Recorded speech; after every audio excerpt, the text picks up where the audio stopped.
Olá, amigo telespectador internauta, estamos iniciando o Esporte Mais, hoje diferente, hein?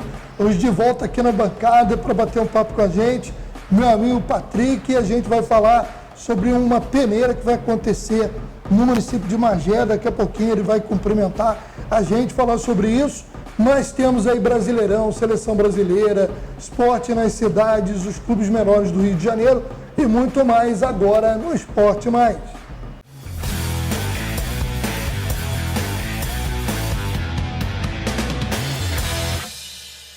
Iniciando mais um programa, hoje diferente.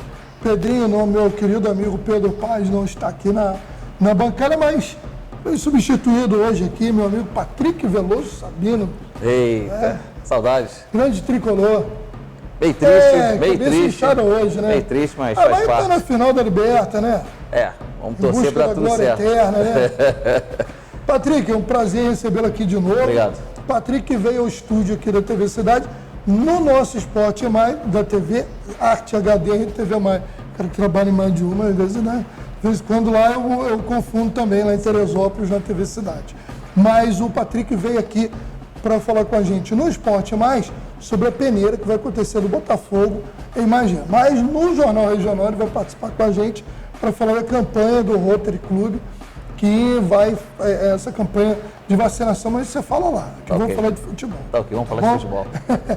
Patrick, vamos aproveitar a sua participação aqui. E lógico que vai ter também o comentário do Pedrinho, mas nós vamos dar uma geral nos resultados do Brasileirão nesse final de semana. Vamos aí a uma rodada que começou com um jogo incrível. Bahia 6, Goiás 4 e lá em Goiás, Chuva de no gols. estádio do Serrinha, né, da Serrinha. Já faltou gol em São Januário para Vasco e São Paulo, 0-0. No sábado à noite tivemos Corinthians 1, Flamengo 1. Flamengo parecia que ia levar a vitória antes da estreia do Tite, né, ou Tite, aí como novo treinador. E o Corinthians buscou um empate de pênalti. No domingo, o Fluminense do Patrick foi derrotado pelo líder Fogão por 2-0. Para deixar o Cruzeiro mais desesperado, o Santos me ganha do Palmeiras lá na Arena Barueri por 2-1. No Beira-Rio, o Internacional ganha do Grêmio por 3-2. Surpresa, a zebra da rodada, o Atlético Mineiro derrotado dentro de sua arena pelo Coritiba por 2-1. Empate na arena do Atlético Paranaense. O time da casa ficou no 1-1 com o RB Bragantino. E no Castelão, Fortaleza, no embalo da Sul-Americana, venceu o América Mineiro por 3-2. A rodada só será completada no sábado, dia 14, em virtude da Arena Pantanal estar à disposição do jogo da seleção brasileira pelas eliminatórias. Antes de pedir a opinião do meu amigo Pedrinho, o Patrick, querendo aqui também uma participação sua, Fluminense e Botafogo. Botafogo, a gente conversava fora do ar, uma prova de que o Bruno Grande vinha fazendo muita besteira, né? Muita bobagem mesmo. Eu acho que ele inventou um pouquinho. Tirou os principais jogadores do time, o Bruno Lage. Os principais jogadores do time. Exato. Tirou os principais jogadores do time, o Bruno Lage. E o Lúcio Flávio fez o que tinha que se fazer, normal. Trouxe de volta quem só a posição dele.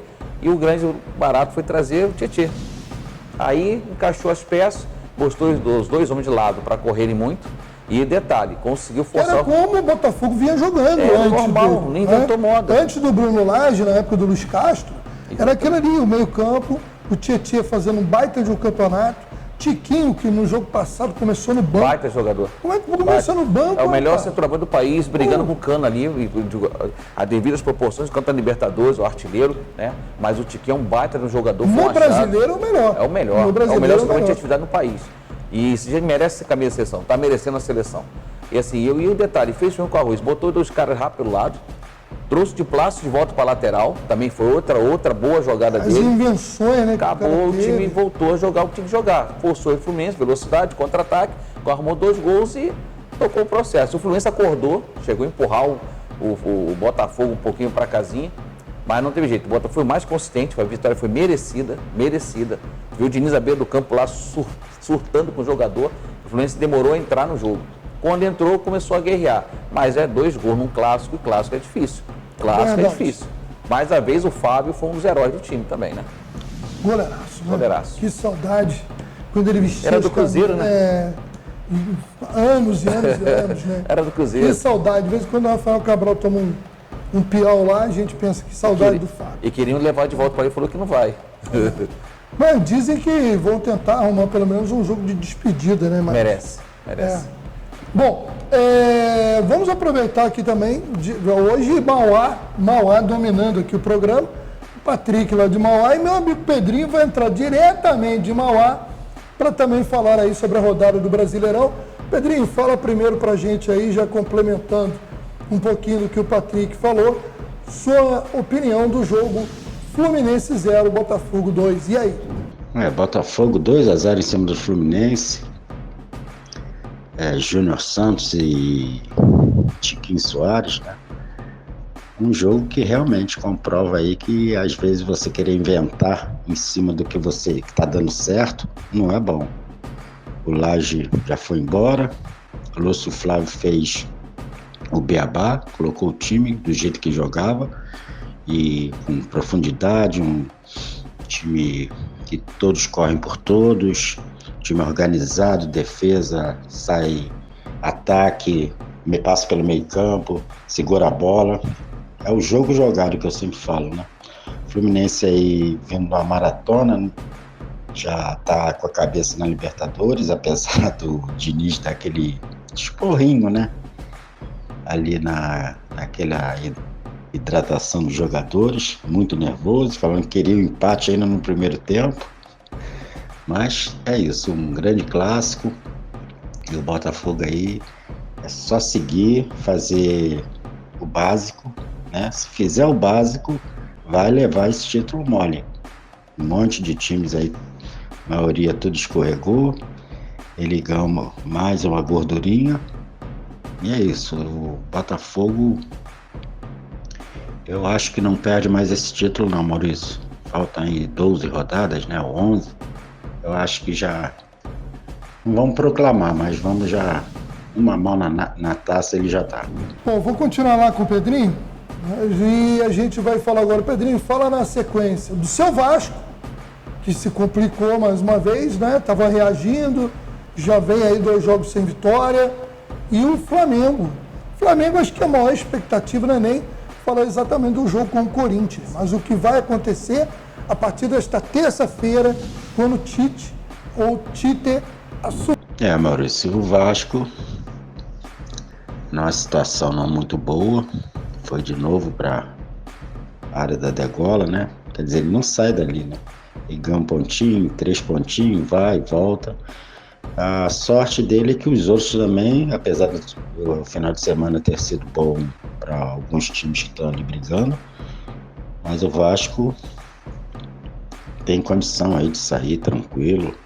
Tem uma sequência de jogos aqui no Rio, começou primeiro esse jogo do São Paulo, né? Um 0-0 em que o Vasco não sabe propor o jogo, se defendeu, o São Paulo mais bem organizado, né? Teve ainda um pênalti a seu favor, com um rebote, o Ramos Rodrigues perdendo gol. E vai ser briga até o final.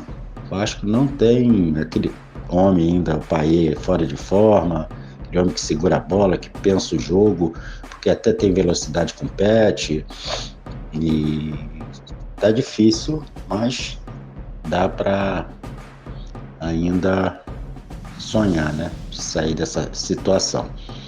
O jogo do Flamengo, o Gerson comeu a bola, né, tinha falado aí nos programas atrás, eu chamei de craque, tu falou, mais ou menos, tá.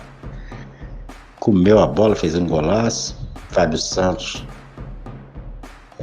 empatou, né, pro Corinthians de pênalti. Um jogo também com o Corinthians que sofre do mesmo mal do Vasco, apesar de ter o Renato Augusto, que prende a bola, sabe o que faz com a bola, mas um time muito desorganizado, sem profundidade.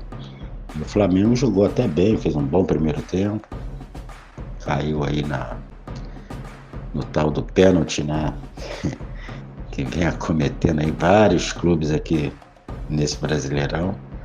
Mas é isso, o Flamengo ainda pensando, né, pelo menos se manter ali na zona de classificação para Libertadores. É isso aí, Maurício. Bom, agora, Patrick, antes da gente voltar aqui pro esporte das cidades, para a gente falar aí da peneira do Fogão, que vai acontecer em Magé, como é que está teu nível de confiança para a final da Libertadores contra o Boca? Eu vi o jogo do Palmeiras e Boca. Vi o jogo. Palmeiras pecou em muitas ações. O Boca jogou para segurar o resultado. Conseguiu um gol no início, uma bola ali que, pô, foi, cara, o melhor zagueiro deles lá, seleção paraguaia, bate no zagueiro, perdeu velocidade, e o gol do Cavani, uma bola cruzada, perfeito. E o Palmeiras foi para cima. Mas o Palmeiras perdeu aquele cara que fazia diferença no meio campo, aquela bola mais enfiada, e o Veiga não conseguiu jogar bem. E pro pênalti é loteria. Pênalti não tem jeito, é loteria. Eu acho que o Fluminense tem uma ligeira vantagem por jogar no Maracanã. Mas se tratando de Brasil e Argentina, em clube com a história do Boca, que São Paulo tem 6 Libertadores, é uma camisa pesada. É uma camisa muito pesada. Se fosse um jogo lá e cá, eu talvez ficaria mais esperançoso em algumas situações. Mas um jogo único vale tudo, é jogo aberto. E o Fluminense conseguiu uma coisa muito interessante. O Fluminense não aceita a derrota. O Fluminense lá contra o Inter tomou 1-0. O Diniz colocou o time para frente, buscou o resultado, conseguiu achar aquela bola, né, do John Kennedy, e depois o Cano fez o gol dele. Quer dizer, é um jogo aberto, é um jogo difícil. Eu acho que vamos fazer como você, vamos segurar lá atrás, o Fluminense vai marcar em cima, vai pressionar. O Fluminense não pode errar. Se levar para os pênaltis, o Boca bota uma pressão enorme. O Romero tem feito a diferença na Libertadores. O Fábio também é um baita do goleiro, pegador de pênalti também, tem um histórico muito bom. Mas eu acho que no jogo normal, de 90 minutos, se tiver a cabeça tranquila, jogar futebol, tiver uma arbitragem boa também para coibir algumas situações, a cera que eles fizeram cera pra caramba. Ali a Conmebol está comendo muito tempo. A Conmebol ela não dá dando os acréscimos, tem que dar. Mas assim, fase por fase, o Fluminense está melhor. Mas a gente se trata de decisão, jogo único, 90 minutos, 35 anos, 15 anos, o Fluminense disputou a Libertadores, já foi 15 anos, eu acho. Acho que foi 15. No final com a LDU, né? Acho que foi 15 anos, fala a memória. E o Boca também está um tempo sem ganhar. É um jogo aberto.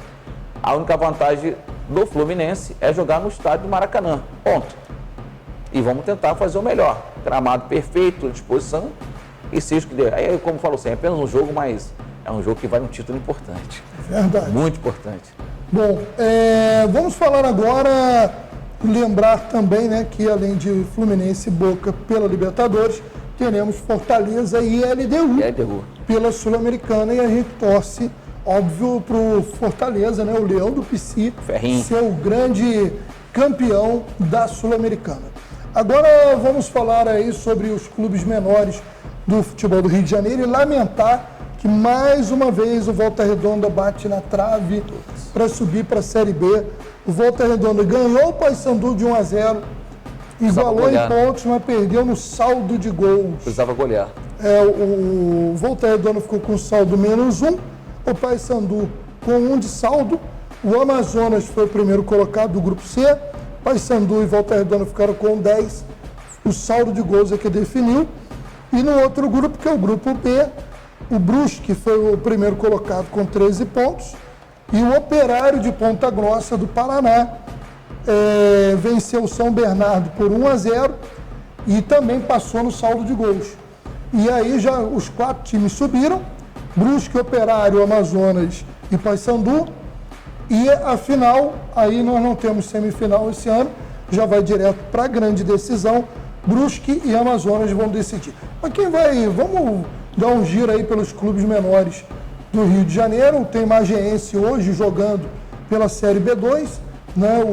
Teve rodada, mas o Mageense só joga nessa segunda. Então a gente vai dar um giro aí com os clubes menores do Rio. O Serrano de Petrópolis assumiu a liderança da Série B1 do Campeonato Estadual ao vencer no Atílio Marotti em Petrópolis nesse domingo o time do Nova Cidade por 3-0.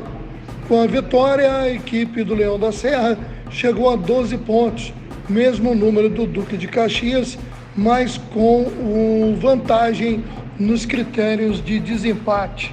Também nesse domingo, o Serra Macaense goleou o 7 de Abril, lanterna da competição, por 6-0. Falando agora da Série B2, com muitos gols também, né? Como o São Cristóvão, que goleou o Rio de Janeiro por 4-0. O Cadete ali da zona da Leopoldina, que conseguiu chegar aí a 7 pontos, ocupa a 3ª colocação. Também nesse final de semana, o Belfort Roxo manteve a liderança com 100% de aproveitamento da Série B2 do estadual, ao vencer o Campo Grande por 3-0 em Nilópolis. Como falamos anteriormente, o Mageense entraria em campo nesta segunda-feira. E o Volta Redonda contou com o apoio do torcedor, que compareceu em bom número ao estádio Raulino de Oliveira, fez parte do dever de casa, ganhou o jogo, mas dependia de um tropeço do Amazonas, que não veio, ou então de fazer pelo menos 3 gols de diferença contra a equipe do Paysandu, o que não aconteceu também. Com isso, apesar de terminar empatado com o Paysandu em pontos, 10 pontos, o Volta Redonda acabou eliminado, ou melhor, não conseguiu o acesso à Série B do Brasileirão em 2024 por conta do saldo de gols. Bom, daqui a pouquinho eu falo de seleção brasileira, vou pular aqui para poder falar um pouco sobre o esporte nas cidades, e eu vou começar falando rapidamente de Teresópolis, que teve nesse sábado, dia 7, a abertura oficial dos Jogos Estudantis 2023, o JETS, que foi no ginásio poliesportivo Pedro Rajara, o Pedrão. Aproximadamente 2.500 alunos de 33 escolas municipais, estaduais e particulares participam da competição, que contará com disputas em modalidades individuais e coletivas, como atletismo e futsal.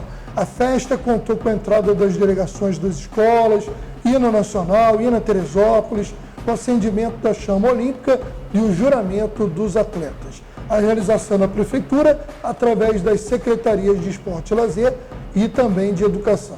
Os Jogos Estudantis de Teresópolis, como eu falei, contarão com esse grande número de atletas vindo das escolas públicas e particulares, e começa efetivamente no dia 16 de outubro com os estudantes do Ensino Fundamental 2 e Ensino Médio, disputando 8 modalidades masculino e feminino: futsal, vôlei, handebol, basquete, atletismo, teremos prova de pista, salto em altura e salto em distância, e ainda badminton, tênis de mesa e xadrez.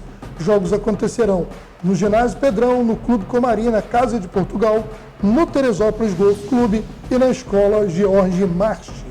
Ginásio onde eu treinei, não jogava muito não, mas treinei muito. Quando antes de ser a Escola George March, era o Centro de Ensino Moderno, SEM, e eu joguei 2 anos no time de futsal do colégio. Eu era ruim, era reserva, mas no ano que a gente ia jogar, a direção do colégio brigou com a organização dos jogos. 2 anos que eu estava no time, nós não jogamos o campeonato. Foi uma frustração muito grande, mas é muito Perdemos bacana. um atleta. Não, perdeu muito não, né? Como eu digo, eu de jogador sempre fui um bom comentarista. Mas a gente gostava de brincar.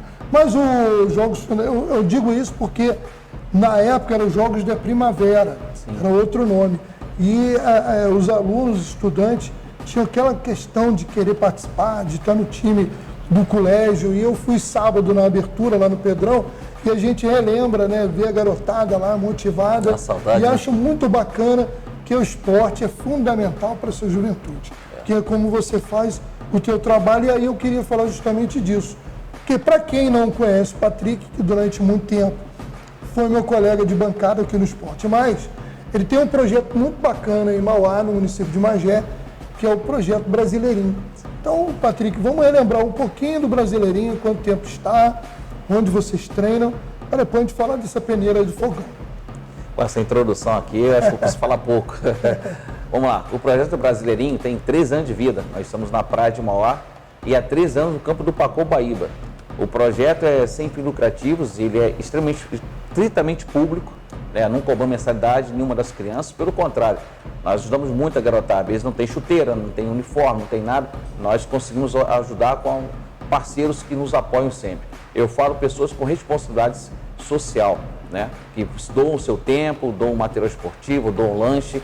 Então a garotada vai lá para ser encaminhada. Nós colocamos o título no projeto de futebol social. Por quê?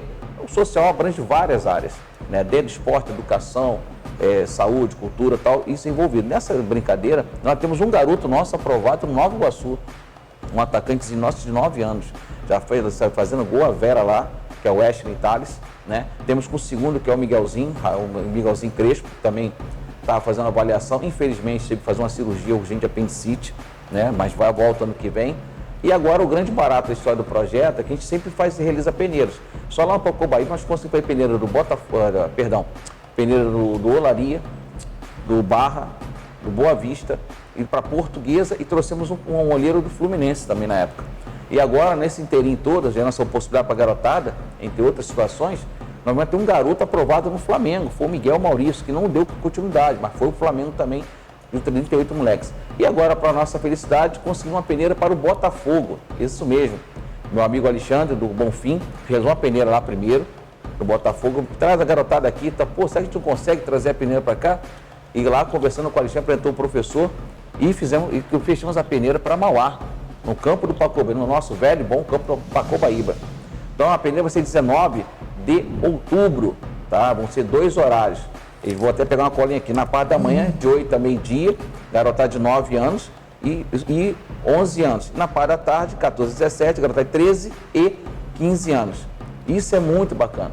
Vai ser um dia de aula, eu conversando com as crianças lá, que se por acaso tiverem que faltar aula, nós demos uma declaração que as crianças estão sendo avaliadas por um clube profissional para a escola abonar essa falta e os pais pegarem a matéria. Então a criança não vai faltar aula deliberadamente para ficar ociosa, vai participar de um movimento, de um evento oficial que vai gerar uma oportunidade de um clube gigantesco. O Botafogo venceu o Fluminense aí, está um trabalho fantástico, é um dos clubes de referência em termos de formação de atletas, que vai nos dar essa oportunidade de gerar oportunidades para crianças que de vários níveis sociais, desde a criança mais pobre até a criança mais situada com uma família mais estruturada em termos financeiros. Então, essa é a nossa vocação no projeto. Estou muito feliz de estar aqui divulgando isso, agradeço muito e vamos em frente. 3 anos de Brasileirinho, gente, 13 anos fazendo a coisa para a garotada. Eu falo assim, para a criança a gente tem que fazer o melhor porque são o nosso futuro. Parabéns para você e para todos que te ajudam nesse projeto. Muito obrigado. Tá bom?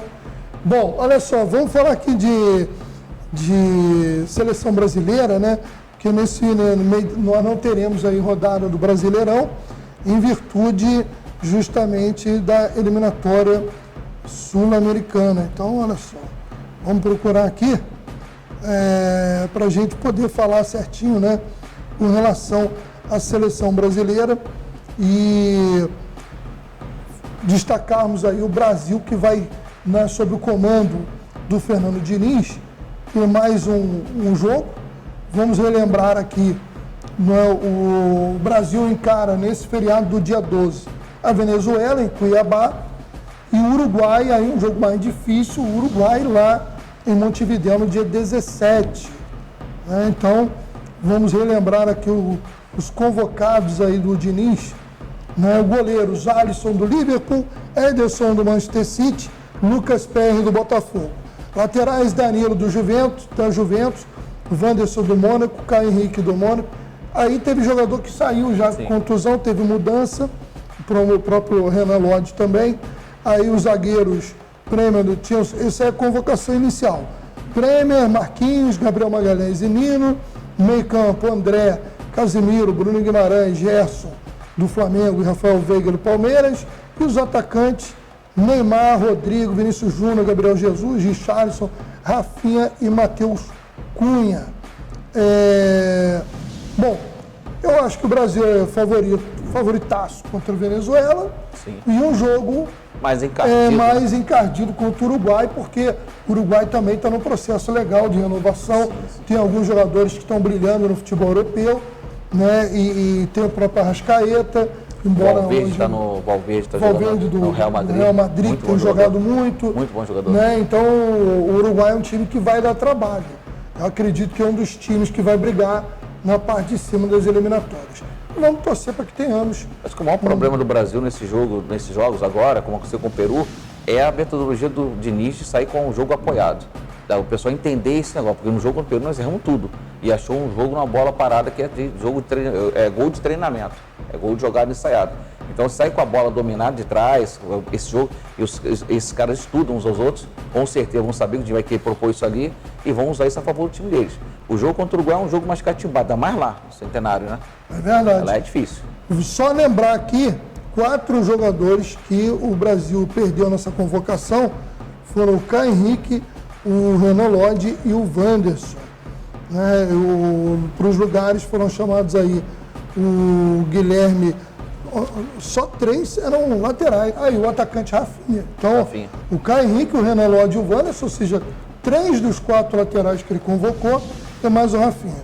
Foram chamados para os lugares o Guilherme Arana, o Carlos Augusto, o Ian Couto e o David Neres. O Brasil, assim como o Flamengo vai passar também por um novo processo, a seleção brasileira num novo momento, passando por renovações, e a gente torce para que dê tudo certo aí nessa fase do Fernando Diniz, que eu acho uma temeridade depois o Fernando Diniz emendar um bom momento, o time está bem, e aí para tudo e trazer um gringo para assumir a seleção. Eu estava pensando exatamente nisso. Ele implementar essa metodologia dele, o time evoluir, que jogar futebol. Tá puxando um pouco para o Tele, né? Aquela bola de toque, de bola, pé em pé, né? Tele Santana, é um timaço, né? Bola de pé em pé, mas tinha um jogo craque também, né? Só cara monstruoso. O nível era mim, bem acima. Eu não via de 70, eu tinha 2 anos. Mas a que eu vi, para mim, é a melhor seleção que eu vi jogar. Muito a boa. mais bonita, Mais pelo menos, de ver bonita. jogar. Foi de 82. Podia tomar um gol, mas eles colocar a bola no chão, né? Que jogo contra a Rússia, na Copa do Mundo, 1-0 eles. A jogada, abriu a perna, o Éder Vickers levantou, meteu um 3 dedos, botou no ângulo. Tiveram um timaço. Infelizmente, os deuses do futebol não nos permitiram ganhar aquela Copa, né? Aí ganhamos de 94, que futebolzinho amarradinho, mas ganhamos. É verdade.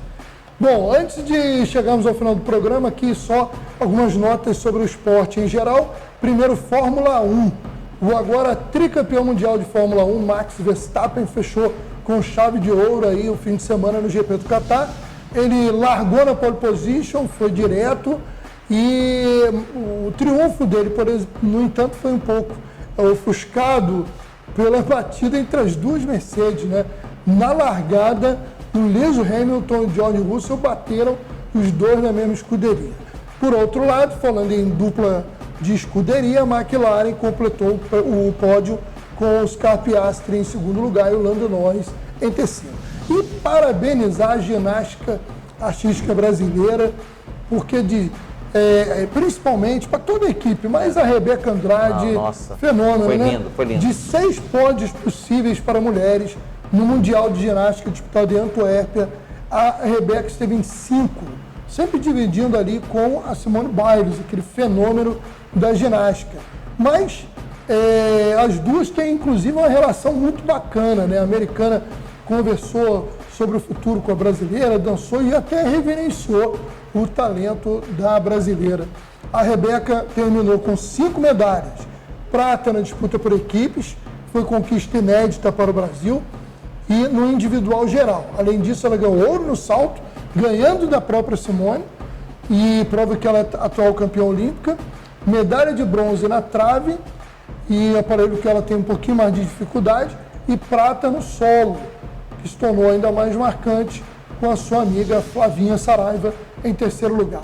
Muito bacana, foi a primeira vez que tivemos um pódio duplo do Brasil no Mundial de Ginástica Artística. Nos merece. Beijo para essa equipe maravilhosa aí do Brasil, né? Salva de palmas, meninos, merecem. Verdade.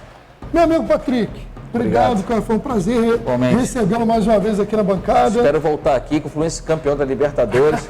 Virei o caminho Fluminense, a faixa para estar lá do meu amigo e falando do jogo, pessoal, em breve. Então, eu estou me convidando. Nesse dia eu vou chamar o Patrick para comentar e o Isaac, já que é de tricolor, para participar também. Isaac Iatti, que apresentou o Esporte Mar durante muito tempo, tricolor doente. Opa! Encontrei com ele ontem lá em Teresópolis. Isaac, um abraço. Um abraço, Isaac. Tamo junto. Ilusão na cabeça. Obrigado, Rodrigo, que seca muito. Esse é o contrário. Valeu, Rodrigo. Secador. Rodrigo, obrigado aí na equipe técnica e obrigado a você que nos acompanhou nos canais e plataformas que transmitem o Esporte Mais. Grande abraço e até o próximo. Um abraço, pessoal. Tudo de bom.